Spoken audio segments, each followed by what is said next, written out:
Hello, dear friends. I welcome you all again in Hello Adhyapak. Today we are going to talk about Science Chapter 2 Diversity in the Living World. Basically, इस chapter में we are going to discuss about types of animals and plants and how can we categorize them. उनको किस तरह से categorize करें, किस तरह से उनको differentiate करें, कौन सा किस तरह की category का है. तो basically this chapter is all about that is why the chapter name is diversity in living world means animals और plants में.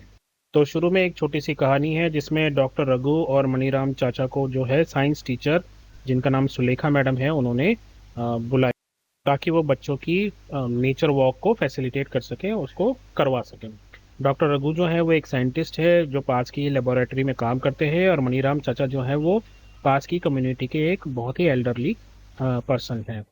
लेकिन मनीराम चाचा की एक खासियत ये है कि वो बर्ड्स की मिमिक्री कर सकते हैं. मतलब जैसे अभी कोयल गाती है तो कोयल कैसे बोलती है, कौवा कैसे बोलता है, he can do the mimicry. और उनकी दूसरी खासियत है कि वो जो है बड़ी आसानी से ये बता सकते हैं कि ये कौन सा प्लांट और एनिमल की वैरायटी है. तो ये जो कहानी है ये बस उसी की है कि किस तरीके से वो उनको नेचर वॉक के लिए ले गया और किस तरीके से बच्चे जो है वो थोड़ा सा क्यूरियस थे सब कुछ जानने के लिए. चैप्टर बहुत लंबा हो जाएगा अगर मैं एक एक वर्ड को समझाऊंगा, तो हम डायरेक्टली चलते हैं वहां पर जहां हमें कुछ चीज़ों को बहुत अच्छे से समझना है. तो इसमें देखो यहाँ पर हम क्योंकि ये बोल रहे हैं कि प्लांट्स और एनिमल्स को कैसे कैटेगराइज करें, तो इसमें सबसे पहले हम प्लांट्स की बात करेंगे. फर्स्ट हाफ में हम प्लांट्स की बात करेंगे, सेकंड हाफ में हम एनिमल्स की बात करेंगे. तो यहाँ पर इन्होंने तीन आप देखिए प्लांट्स ले रखे हैं. एक है ग्रास, दूसरा है तुलसी जिसको हम बेसिल बोलते हैं इंग्लिश में, और हिबिस्कस जिसको हम गुड़हल का फूल मतलब गुड़हल बोलते हैं. तो अब आप देखिए इन तीनों को लेकर इन्होंने एक टेबल बनाया, एक टेबुलर फॉर्म बनाई और हमें क्या दे रखा है कि इसका नाम क्या है. ग्रास, कॉमन ग्रास, तुलसी, हिबिस्कस और नीम, ये चार प्लांट ले रखे. फिर इनके स्टेम की बात की. तो जैसे ग्रास है, ग्रास की स्टेम सॉफ्ट है और पतली है, थिन है. तुलसी की थिन तो होती है लेकिन हार्ड होती है. हिबिस्कस की बहुत हार्ड होती है और नीम का तो जो तना है वो हार्ड भी होता है और मोटा भी होता है ना, उसका जो मेन ट्रंक है. इसी तरह से लीव की बात करेंगे तो एक ही लीव होती है. अगर तुलसी की बात करें तो इसमें जो लीव्स होती है वो अपोजिट डायरेक्शन से निकलती है. एक ऐसा स्टेम होगी, एक लीव इधर निकल जाएगी, एक लीफ इधर निकल जाएगी. इसी तरह से हिबिस्कस के बारे में और नीम के बारे में आपको बताना है, फ्लावर्स के बारे में बताना है, और अगर आप कोई और चीज़ उसमें ऑब्जर्व करते हो तो वो बताना है. तो बेसिकली यहाँ पर क्या है, हम ऑब्जर्व करके ये बता रहे हैं कि स्टेम हो गया, लीव्स हो गई, फ्लावर्स हो गया और कोई फीचर हो गया, इनके बेसिस पे हम प्लांट्स को कैटेगराइज कर सकते हैं. आगे बढ़ते हैं, देखते हैं क्या है.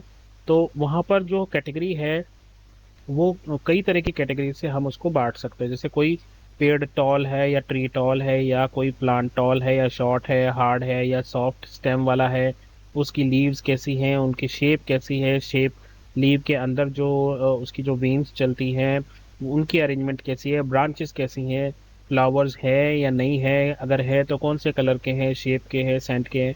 तो इन सब चीज़ों के बेसिस पे हम जो है प्लांट्स को कैटेगराइज कर सकते हैं. इन्होंने एक छोटी सी एक ऑब्जर्वेशन और दी है एनिमल्स के. हालांकि एनिमल्स के बारे में डिटेल में चैप्टर के सेकंड हाफ में है. यहाँ पर उन्होंने आपको सिर्फ समझाने के लिए कहा है कि जैसे अगर इन्होंने यहाँ पर ले लिए क्रो को, एंट, काओ, तीन एनिमल्स ले रखे हैं और उनमें बता रखा है कि पहला है कि वो कहाँ रहते हैं. तो जैसे क्रो जो है वो पेड़ पे रहता है, एंट जो है वो सॉइल में अपने खड्डे बना के बरो बना के रहती है, काऊ जो है वो शेल्टर में रहती है. फिर ये क्या खाते हैं, इंसेक्ट खाते हैं. एंट क्या खाती है, लीव्स या सीड्स को खाती है. काऊ क्या खाती है, ग्रास खाती है, लीव खाती है. तो यहाँ पर भी बहुत सारे अलग अलग चीज़ें हैं जिनके बेसिस पे हम एनिमल्स को बांट सकते हैं, ग्रुप कर सकते हैं.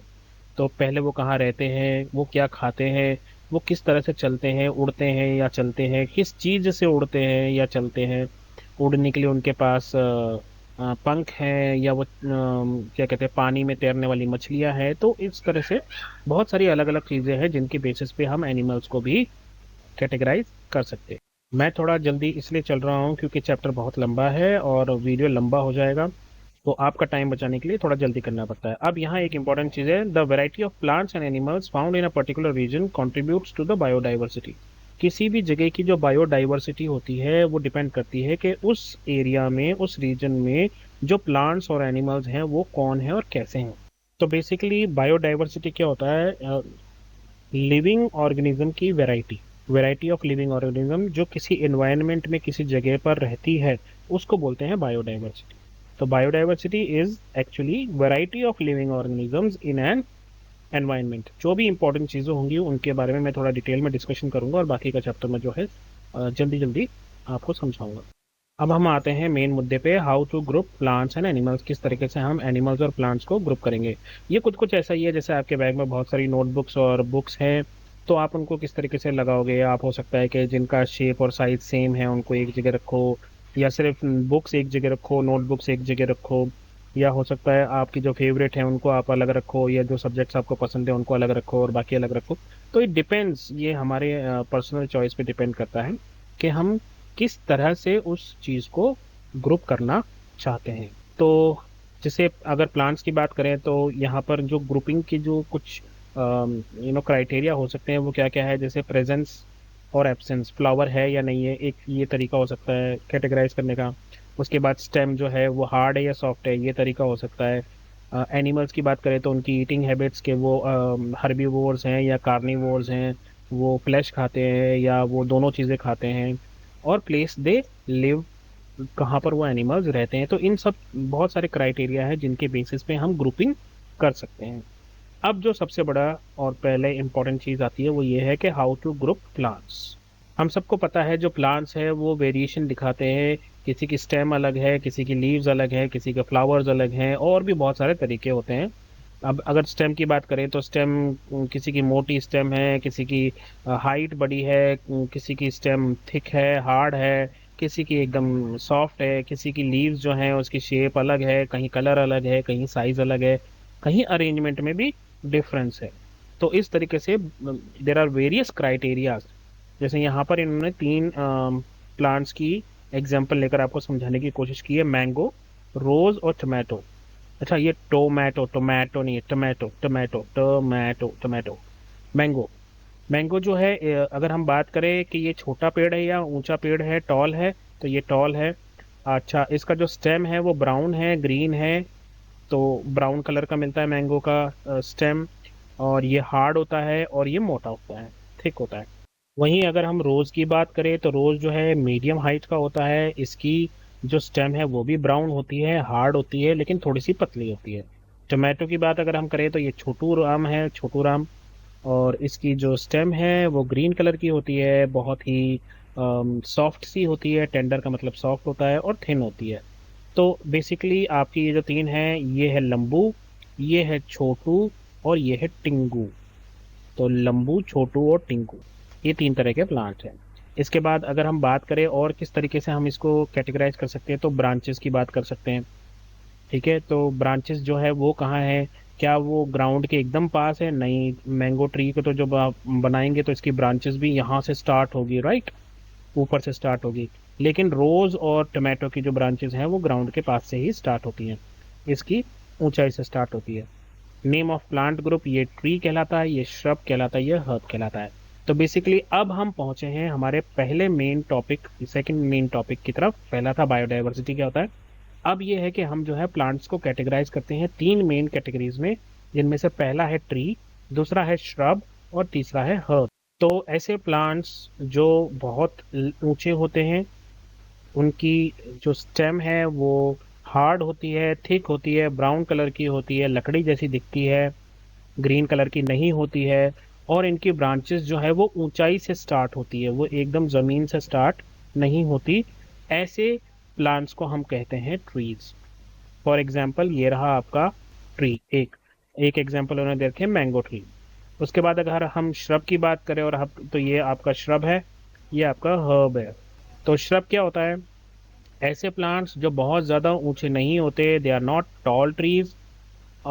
इनकी वैसे तो इनकी जो स्टेम है वो ब्राउन कलर की ही होती है, वुडन ही होती है, और इनकी ब्रांचेस जो हैं वो ग्राउंड के पास होती है, मतलब बेसिकली ये छोटू से होते हैं, ये ज़्यादा ऊंचे नहीं होते। स्टेम जो है हार्ड होती है लेकिन ज़्यादा मोटी नहीं होती है। ऐसे प्लांट्स को हम कहते हैं श्रब, जैसे कि आपका रोज का प्लांट, रोज। फिर बात आती है हर्ब की, तो हर्ब तो टिंगू हो गए, टिंगू मतलब छोटे वाले प्लांट्स, और ये Hare Hare Hare soft green colour की स्टेम वाले होते हैं, जैसे फॉर एग्जांपल टोमेटो का प्लांट।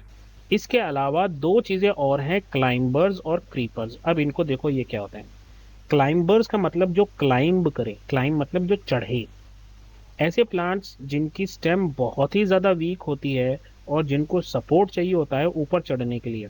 जैसे अगर ये कोई प्लांट है, ये एक ट्री है, और इसके सहारे जो इस तरह से जो क्लाइंब करता हुआ चढ़ेगा, that is called climber. Creeper क्या होता है? क्रीपर वो होता है जो क्रीप करता है, मतलब जो जमीन पर रेंगता है। अब ये जमीन पे क्यों रेंगते हैं?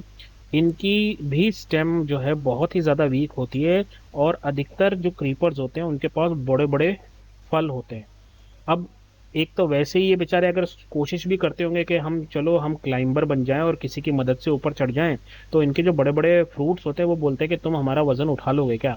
जैसे फॉर एग्जांपल एक क्रीपर का नाम है वाटरमेलन।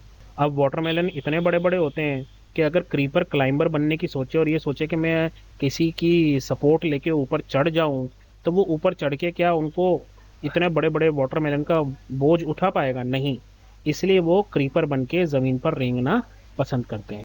तो ये तो बात हुई कि जो प्लांट है वो कितना ऊंचा है, टॉल है, और उसकी स्टेम जो है वो कैसी है। अब हम बात करेंगे लीव्स की।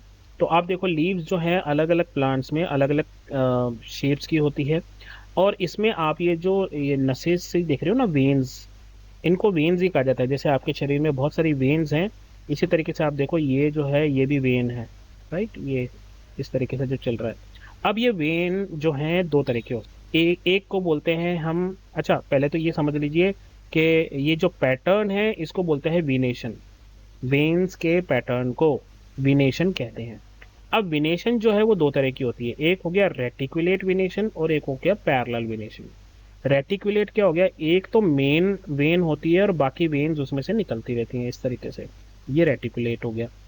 पैरेलल कौन सा हो गया कि एक तो इस तरीके से है और बाकी जो निकल रही है वो सभी पैरेलल है, इस तरीके से, इस तरीके से, और बाकी जितनी भी वेन्स निकलेंगी वो सब पैरेलल है।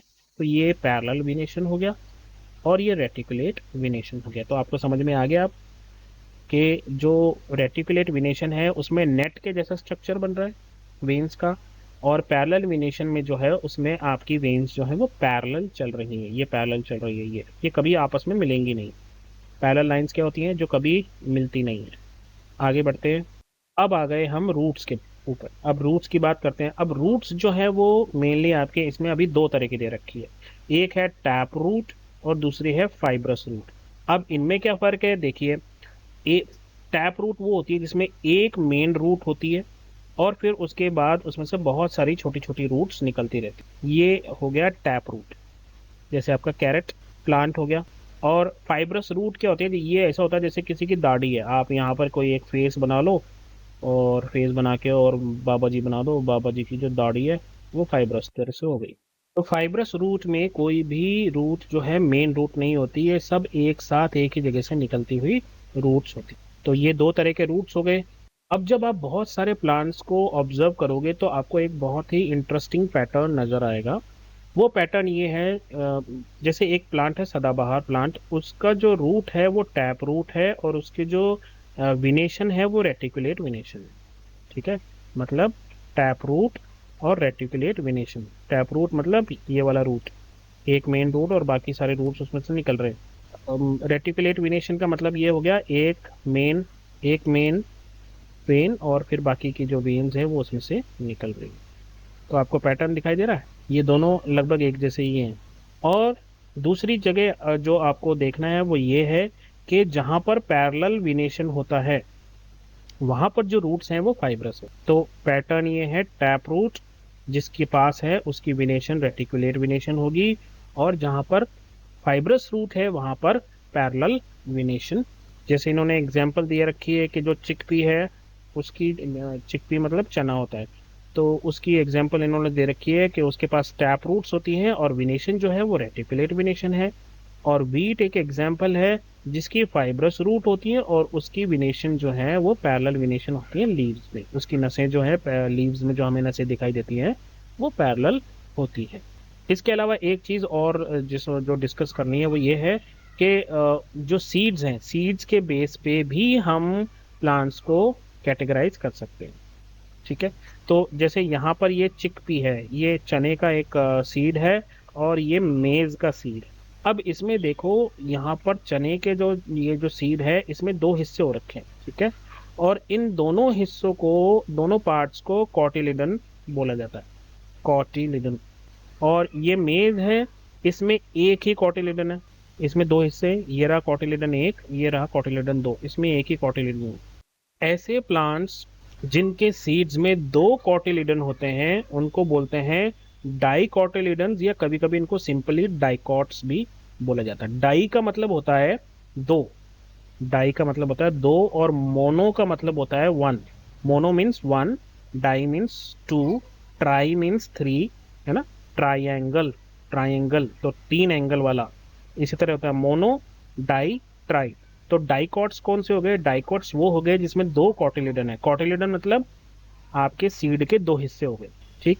तो कॉटिलिडन कितने हैं उस पर डिपेंड करता है कि आपका जो सीड है वो कैसा होगा। अगर दो कॉटिलिडन है उसमें तो उसको डाइकॉट बोलेंगे। अगर उसमें एक ही है कॉटिलिडन तो उसको बोलेंगे मोनोकॉटिलिडन या सिंपली मोनोकॉट्स। तो अब आपको क्या ध्यान रखना है कि सीड के बेस पे अगर हम कैटेगराइज कर रहे हैं प्लांट्स को, तो हम उनको दो चीज़ों में कह सकते हैं, या तो हम उनको बोलेंगे डाइकॉट्स या हम उनको बोलेंगे मोनोकॉट्स। और कॉट्स का मतलब कॉटिलिडन्स हो गया, तो डाइकॉटिलिडन्स या मोनोकॉटिलिडन्स। ओके, उसके बाद एक और इंटरेस्टिंग रिलेशनशिप जो फाइंड आउट किया है वो ये है कि जितने भी डाइकॉट प्लांट्स होते हैं, डाइकॉट कौन सा है? जिनके सीड्स में दो पार्ट होते हैं, उनका जो विनेशन है वो रेटिकुलेट विनेशन होता है। रेटिकुलेट विनेशन, एक मेन वेन और फिर उसमें से कई सारे वेन्स, ये लीव्स में होता है ना, इस तरीके से लीव्स बनी होती है। तो ये हो गया रेटिकुलेट विनेशन। तो जो डाइकॉट है वो रेटिकुलेट विनेशन होते हैं, और हमें ये पता है रेटिकुलेट विनेशन वालों के पास टैप रूट होती है। और जो मोनोकॉट होते हैं उनके पास पैरेलल विनेशन होती है, तो जिसके पास पैरेलल विनेशन होगी उसके पास फाइब्रस रूट। यही है बस अभी आपके प्लांट्स के बारे में। प्लांट्स के बारे में बस इतना ही है। एक तो आपको मेनली याद रखना है हर्ब, श्रब और ट्रीज, और उसके अलावा आपको याद रखना है डाइकॉट्स, मोनोकॉट्स, है ना। कॉटिलिडन्स क्या होते हैं, रूट्स के बारे में आपको टैप रूट्स और फाइब्रस रूट्स याद रखनी है। विनेशन आपको याद रखना है, विनेशन दो तरह की है, पैरेलल और रेटिकुलेट। चलिए फटाफट से एनिमल्स की भी बात कर ही लेते हैं, एक ही वीडियो बनाते हैं, जिसमें पहले मेरा मूड था कि प्लांट्स अलग करेंगे एनिमल्स अलग करेंगे। अब हम प्लांट और एनिमल्स को एक ही वीडियो में रखेंगे, और इसके क्वेश्चन आंसर जो है वो सेकंड पार्ट में दूसरे वीडियो में आएंगे। तो अब हम आगे बढ़ते हैं, एनिमल्स की ग्रुपिंग कैसे की जाती है। अब आप यहाँ पिक्चर पे देखो, यहाँ आपको कई सारे एनिमल्स दिखाई देंगे, फिश दिखाई देगी आपको, यहाँ पर आपको, और फ्रॉग है, टॉर्टस है। अच्छा, ये टॉर्टस है, टॉर्टॉइज नहीं है, tortoise is a wrong pronunciation, tortoise. Tortoise है। यहाँ पर कुछ आपको इंसेक्ट्स दिखेंगे, क्रीपर्स दिखेंगे, एंड दिखेगी, काऊ है, बटरफ्लाई, स्नेक, बर्ड्स, इस तरीके से डिफरेंट डिफरेंट एनिमल्स आपको यहाँ पर दिखेंगे।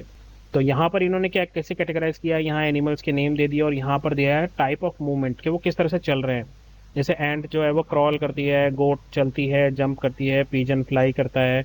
तो कौन सा बॉडी पार्ट यूज होता है मूवमेंट में? जैसे एंट है उसकी लेग्स यूज हो रही है, गोट की लेग्स हो रही है, पीजन के विंग्स हो रहे हैं। इसी तरह फिश जो है उसके फिन्स यूज हो रहे हैं। तो अलग अलग एनिमल्स के अलग अलग बॉडी पार्ट यूज होते हैं मूवमेंट में। कुछ फ्लाई करते हैं, कुछ रन करते हैं, कुछ क्रॉल करते हैं, वॉक करते हैं, हॉप करते हैं, जंप करते हैं। जैसे कंगारू जो है वो हॉप करता है, तो उसमें उसकी लेग्स का यूज आता है। बर्ड जो है वो अपने विंग्स यूज करती हैं। यहाँ पर एक आपको इम्पोर्टेंट इंफॉर्मेशन दी है इन्होंने एक साइंटिस्ट के बारे में जिनका नाम है जानकी अम्मल। तो ये एक इंडियन बॉटनिस्ट थी। बॉटनिस्ट कौन होता है? जो बॉटनी को पढ़ता है। बॉटनी मीन्स एक ऐसा सब्जेक्ट जिसमें हम प्लांट्स के बारे में डिस्कशन करते हैं और उसके बारे में बहुत ज़्यादा डिटेल में पढ़ते हैं, तो वो बॉटनी हो जाता है। तो इंडियन बॉटनिस्ट थे जिनका एक बहुत बड़ा रोल था साइलेंट वैली को बचाने में। अब साइलेंट वैली की कहानी क्या है? साइलेंट वैली जो है वो केरला में एक डिस्ट्रिक्ट है, पलक्कड़। पलक्कड़ डिस्ट्रिक्ट में, केरला में, वहाँ क्या है, वहाँ एक डैम बनने की बारी आ रही थी कि लोग चाहते थे कि एक डैम बन, एक रिवर के ऊपर डैम बन जाए। और ये जो जगह थी साइलेंट वैली, यहाँ पर एक एवरग्रीन फॉरेस्ट होता था, होता है। एवरग्रीन फॉरेस्ट क्या होता है? एक ऐसा फॉरेस्ट जो कभी भी मतलब खाली नहीं होता पत्तियों से। ऐसा नहीं है कि वहां पर जो पेड़ है उनकी पत्तियां नहीं गिरती हैं। एवरग्रीन फॉरेस्ट की खासियत ये होती है कि उसमें जितने भी ट्रीज होते हैं ना, उनकी पत्तियां अलग अलग टाइम पर गिरती हैं। एक साथ ऑटम नहीं आता, और ऐसा नहीं होता कि सारे पेड़ जो है एक साथ ही लीव्स के बिना हो गए। एवरग्रीन इसलिए उसको कहा जाता है क्योंकि ये सदाबहार, मतलब हमेशा के लिए वो जो है उसमें वहां पर आपको लीव्स दिखाई देंगी, ग्रीनरी दिखाई देगी। तो वहां पे जब ये एक डैम बनाने जा रहे थे, तो ऑब्वियस सी बात है, अगर डैम बनेगा तो बहुत सारा एरिया और पेड़ काटने पड़ेंगे, जगह छोड़नी पड़ेगी जहाँ पानी भरेगा। तो इससे जो है वहां पे बहुत सारे पेड़ों का और उस एवरग्रीन फॉरेस्ट का नुकसान होने वाला था। तो जो लोग थे जो वहां पर रहते थे और जो नहीं रहते थे, उन सब ने मिलकर हर तरीके से जो है अवेयरनेस फैलाई। उन्होंने लेटर्स लिखे एडिटर्स को ताकि वो अपने आर्टिकल्स छापे न्यूज़पेपर में। न्यूज़पेपर में उन्होंने छपवाया, सेमिनार लगवाए, कोर्ट में अपील किया, और इसकी वजह से मूवमेंट उनका सक्सेसफुल हुआ। और फिर उनका जो डैम बनने का जो वहां पर था वो डैम नहीं बना और साइलेंट वैली बच गई। तो इसके बाद अभी हम बात करेंगे प्लांट्स और एनिमल्स इन डिफरेंट सराउंडिंग, कैसे डिफरेंट एनिमल्स डिफरेंट जगहों पे रहते हैं, हैबिटेट में रहते हैं। जैसे ये फिश है, फिश का काम होता है स्विम करना। तो स्विम करने के लिए इसको चाहिए फिन्स। ये एक गोट है, गोट का काम है चलना, और चलने के लिए इसको लेग्स की जरूरत पड़ती है। अब यहाँ पर देखो, ये जो है ये एक कैक्टस है। हमें पता है कैक्टस कहाँ उगता है, कैक्टस उगता है हॉट डेजर्ट में। यहाँ पर इन्होंने कुछ एग्जांपल देखी है। डेजर्ट में आपको क्या मिलेगा, कैमल। माउंटेन पर आपको क्या मिलेगा, देवदार, देवदार ट्री। देवदार ट्री कैसा होता है, जैसे आपने देखा होगा, अम, ये जो अपना क्रिसमस पे हम जो ट्री देखते हैं ना, उस तरीके से जो ट्री की शेप होती है, वो जो पहाड़ पे हमें मिलेगा वो देवदार ट्री होता है। ओशन में हमें क्या मिलेगी, फिश मिलेगी, फॉरेस्ट में हमें लॉइन मिलेगा। तो ये रहा ये है आपका देवदार का ट्री। ठीक है, इस तरीके से ये दिखाई देगा आपको। ये देखिए एक इंटरेस्टिंग पिक्चर है, यहाँ पर जो भी लिखा है वो एक्चुअली इन दो पिक्चर से ही मैं आपको ऐसे ही समझा दूंगा। दोनों ही पिक्चर्स में कैमल है। एक पिक्चर जो है वो हॉट डेजर्ट की है और दूसरी पिक्चर जो है वो कोल्ड डेजर्ट की है। हॉट डेजर्ट क्या, ऐसा डेजर्ट जहाँ पर पानी नहीं है, जहाँ पर सिर्फ मिट्टी है, रेत है और बहुत ज़्यादा गर्मी है। कोल्ड डेजर्ट कौन सा हो गया, कोल्ड डेजर्ट जहाँ पर सिर्फ बर्फ ही बर्फ है, और यहाँ पर भी खाने पीने की चीज़ें आसानी से नहीं मिलती हैं। तो हॉट डेजर्ट हमारे देश में कहाँ है, थार राजस्थान में। कोल्ड डेजर्ट हमारे देश में कहाँ है, लद्दाख में। अब आप देखो ये दोनों ही कैमल है, लेकिन दोनों ने अपने आप को अपने हैबिटेट, यानी जहां पर वो रह रहे हैं, जिस जगह पर वो रह रहे हैं उसको हैबिटेट बोलते हैं, अपने हैबिटेट के हिसाब से इन्होंने अपने आप को बदल रखा है। अपने आप को बदल कर जीना इज कॉल्ड एडेप्टेशन। ये अभी आपको अभी डिटेल में समझाऊंगा। तो आप देखिए, ये जो हॉट डेजर्ट में रह रहा है इसकी टांगे लंबी हैं, और जो कोल्ड डेजर्ट में रह रहा है इसकी टांगे छोटी हैं। अब इसकी टांगे लंबी क्यों है और इसकी टांगे छोटी क्यों है, ये अडेप्टेशन है। इसको रहना है मिट्टी में, इसके पैर धंसने नहीं चाहिए, इसलिए इसको फ्लैट चीज़ों पर चलना है, ज़्यादा ऊंचे ऊंचे पहाड़ नहीं है, तो इसकी टांगे लंबी हैं। इसको कोल्ड डेजर्ट में रहना है, माउंटेन का इलाका हो सकता है, इसको चलने फिरने में दिक्कत हो सकती है, इसलिए इसको छोटे पैर की जरूरत है। यहाँ पर इसके जो पैर हैं ये गद्दीदार हैं और बड़े हैं, क्योंकि वो पैर में मिट्टी में धंस ना जाए। इसके इतने गद्दीदार नहीं है, और इसकी छोटी टांगे इसको बर्फ में चलने में हेल्प करती है। इसके पास एक हम्प है। ये हम्प इसलिए है क्योंकि हमें पता है डेजर्ट में ना तो पानी आसानी से मिलता है और ना ही खाना। तो ये इसमें अपना खाना और पानी दोनों को स्टोर करके रखता है। इसके पास जी भाई साहब दो हम्प हैं। इसके पास दो हम्प इसलिए है क्योंकि इसको ज़्यादा खाना स्टोर करके रखना पड़ता है, क्योंकि एक बार जब कोल्ड डेजर्ट में बर्फ़ गिर जाती है लेह लद्दाख में, तो 6 महीने तक, 8 7 8 महीने तक वहाँ कुछ भी खाने पीने के लिए नहीं मिलता। फिर इसका जीना थोड़ा सा मुश्किल हो जाएगा। तो अपनी जगह के हिसाब से एनिमल्स ने अपने आप को ढाल लिया है। गर्मी है तो एक हम्प चलेगा, अगर सर्दी वाला इलाका है तो वहां पर मुझे दो हम्प चाहिए। तो ये जो अडेप्टेबिलिटी है इसी को बोलते हैं अडेप्टेशन, कि अपने आप को इस तरीके से बनाना कि मैं, मुझे जो कंडीशन ऊपर वाले ने दी है, भगवान ने दी है, उसके हिसाब से जी सकूं। This is called adaptation. अब एक इंटरेस्टिंग बात देखो अडेप्टेशन की क्या है, कि राजस्थान में जो कैमल्स होते हैं वो एक्सक्रीट कम करते हैं, और एक्सक्रीट मतलब वो यूरिन कम करते हैं, और उनका जो डंग है वो ड्राई होता है, क्योंकि जिस इलाके में वो रहते हैं वहाँ वैसे ही पानी की कमी है। तो अगर वो बहुत ज़्यादा यूरिन करेंगे और बहुत ज़्यादा उनका जो डंग है या जो उनका गोबर है अगर वो बहुत ज़्यादा गीला होगा, तो उनके शरीर से पानी निकल जाएगा, और पानी निकल गया तो फिर उनको पानी ढूंढना पड़ेगा, और वही चीज़ सबसे मुश्किल है। इसलिए वो ज़्यादा पसीना भी नहीं बहाते। ऐसा इसलिए करते हैं क्योंकि वो उनको लंबे टाइम तक बिना पानी के अपनी ज़िंदगी बितानी होती है। तो ये एक अडेप्टेशन। इसके अलावा नीलगिरीज जो हिल हैं, जो फॉरेस्ट, जो नीलगिरी के जो पहाड़ है, वहाँ पर शोला फॉरेस्ट में एक एक प्लांट मिलता है जिसमें बहुत सुंदर खूबसूरत से फ्लावर्स होते हैं। उस प्लांट को बोलते हैं रोडोडेंड्रॉन्स। रोडोडेंड्रॉन्स। अब ये जो है प्लांट, इसने क्या अडेप्टेशन कर रखा है, इसने अपनी हाइट छोटी कर रखी है और अपनी पत्तियां भी जो है उसने छोटी छोटी कर रखी है। अब ऐसा उसने क्यों किया? ऐसा इसलिए किया है क्योंकि जहां पर वो प्लांट है वो है नीलगिरीज, और वहां पर बहुत तेज हवा चलती है। और हवा से वो टूटने से बचने के लिए, पत्तियों के गिरने से बचने के लिए उसने अपने आप को हाइट में छोटा कर लिया है। और वही रोडोडेंड्रॉन जो सिक्किम में पाए जाते हैं, वो इतने छोटे नहीं होते, वो टॉल होते हैं। अब वो टॉल क्यों होते हैं? क्योंकि वहां पर ना तेज हवा चलती है, टूटने फूटने का डर नहीं है। तो इसका मतलब है कि उसने अपने आप को वहां की परिस्थिति के हिसाब से ढाल लिया है। तो एक ही चीज हमने देखा, कैमल का भी एग्जाम्पल देखा, अलग अलग जगह पे रह रहे तो अलग अलग तरीके से अपने आप को बना लिया है।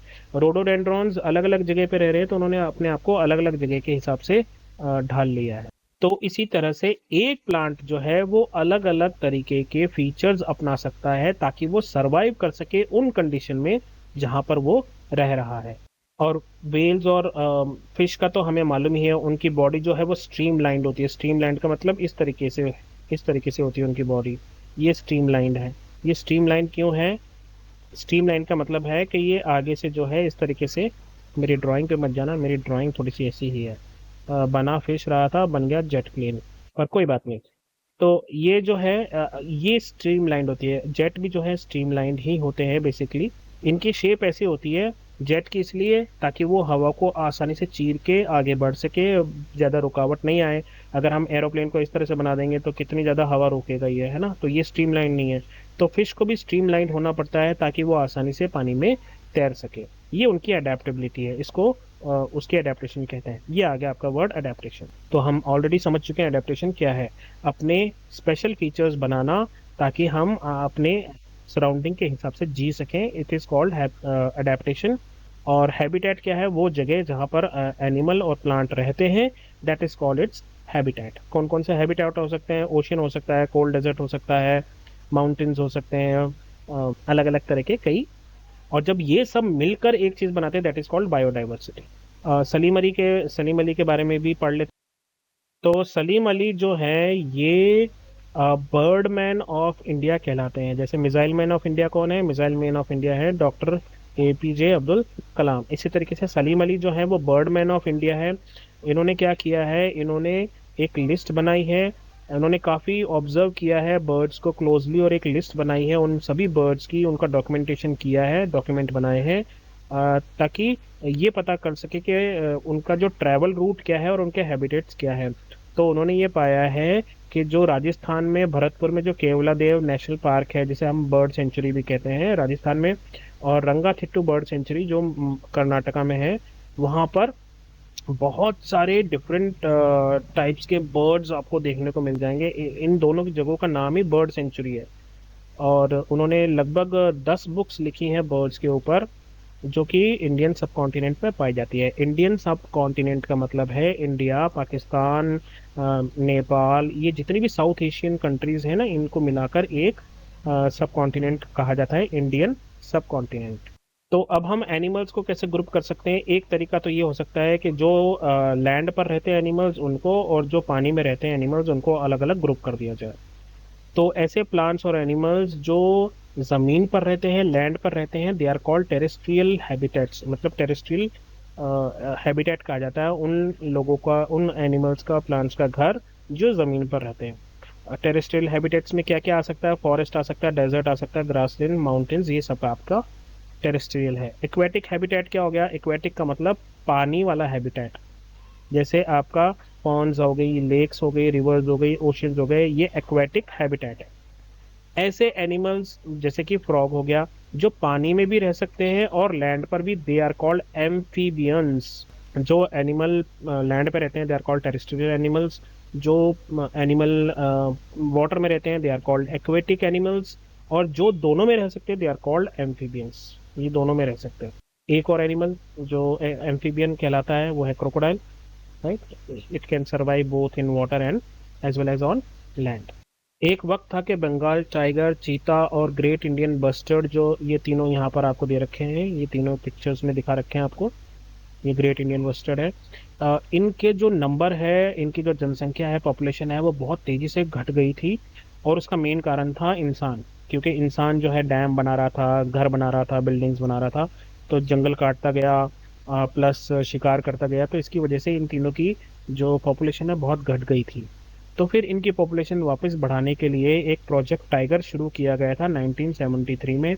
आज उसी की वजह से हमारे पास कुछ अच्छे खासे नंबर में टाइगर्स बच गए हैं, वरना टाइगर एक वक्त था खत्म ही होने वाले थे देश से।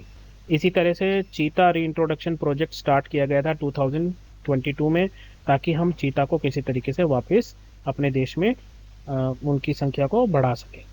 और जो हैबिटेट है ग्रेट इंडियन बस्टर्ड का, उसको अब हमने क्या किया है, उसको प्रोटेक्टेड एरिया बता दिया, जहाँ पर प्रोटेक्टेड एरिया का मतलब हो गया ऐसी जगह जहाँ इनका शिकार नहीं हो सकता। ये गुजरात, राजस्थान और महाराष्ट्र में कर दिया गया है। लास्ट में हमारा रह गया है ट्रेडिशनली प्रोटेक्टेड फॉरेस्ट, जिनको सैक्रेड ग्रूव्स कहा जाता है। अब सैक्रेड ग्रूव्स क्या है, ये आप कह लो फॉरेस्ट के छोटे छोटे से हिस्से हैं जिनको आज तक डिस्टर्ब नहीं किया गया है। इनका साइज बहुत छोटा हो सकता है या बहुत बड़ा भी हो सकता है। सेक्रेड ग्रूव्स जो है वो इंडिया में हर जगह पाए जाते हैं, कई जगह पाए जाते हैं। और ये घर होता है कई तरह के प्लांट्स और एनिमल्स का, इंक्लूडिंग मेडिसिनल प्लांट्स। और इसीलिए इनको प्रोटेक्ट किया जाता है लोकल कम्युनिटी के द्वारा, और किसी को भी ये अलाउ नहीं होता कि वो इसके अंदर जाके किसी एनिमल या पेड़ को नुकसान पहुंचाए। तो this way sacred groves are called community protected areas. ठीक है। एक होता है गवर्नमेंट प्रोटेक्टेड एरिया, जैसे जितने भी नेशनल पार्क्स हैं इंडिया के, वो गवर्नमेंट के द्वारा प्रोटेक्ट किए जाते हैं। तो we must protect biodiversity to ensure our planet is full of life, helping plants and animals to survive and thrive. यहाँ पर आपके कुछ कीवर्ड्स हैं, हम ऑलरेडी इन सबको डिस्कस कर चुके हैं, चैप्टर ऑलरेडी लंबा हो गया है। अब मैं आपका ज़्यादा टाइम नहीं लूंगा, अपना ध्यान रखिए, मम्मी पापा का कहना मानिए, और जब भी कोई प्रॉब्लम हो तो नॉक कीजिए और बोलिए हेलो अध्यापक, take care, bye bye, have fun.